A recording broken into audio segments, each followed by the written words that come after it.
wake up, this is what you gotta do. You gotta crush the day before it crushes you.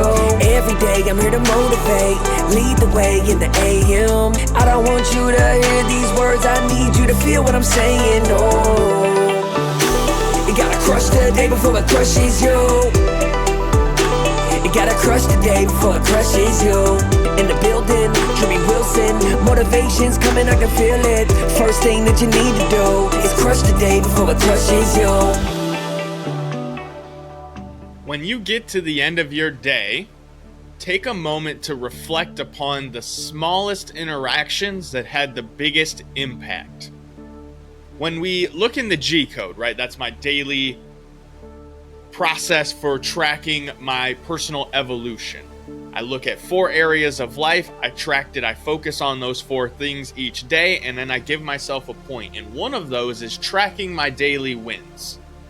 And within that, I've started creating a process where I really look back over my day and I try to look at the little moments that had the biggest impact.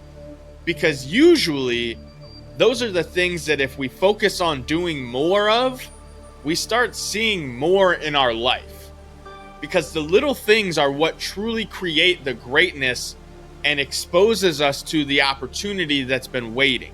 It's kind of like planting seeds in the field. You can plant one seed and grow one big tree, but sometimes they're difficult. They don't always survive. And so when you start looking at where are the little seeds that you're planting and how often are you planting them, that's when you start to look up and realize you've created an entire garden. You have a harvest that you can take from in a continuous cycle because you're always planting these seeds. You're always focusing on these little moments that create the longest and the greatest impact. So think about in your life, where can you go back and take time to reflect upon your day and look at the moments that you've gone through and make a note about why they were impactful? What lesson can you draw from that? Where can you educate others on that lesson? That's how we start creating content for social media. When you're trying to tell your story, Ryan taught me this is how you do it. You use the E3 method.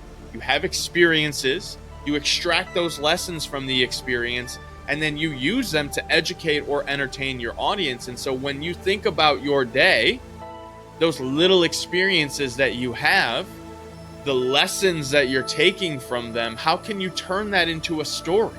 How can you share that with others and help them see your message and the lesson that you've taken from it? Because ultimately, we're on this earth to teach others. We are here to show others the path to finding their greatness from within. And so the more you look at these little moments, the more you focus on the impact that they've made, the more you can use that to help inspire others to go and do the same. If you enjoyed this episode, be sure to go back and check out all the previous episodes. Make sure you subscribe and share this podcast with other like-minded, success-driven individuals who want to crush it. Check the show notes and grab your Crushing the Day swag over at crushingtheday.com. And remember, crush the day before it crushes you. You gotta crush the day before it crushes you.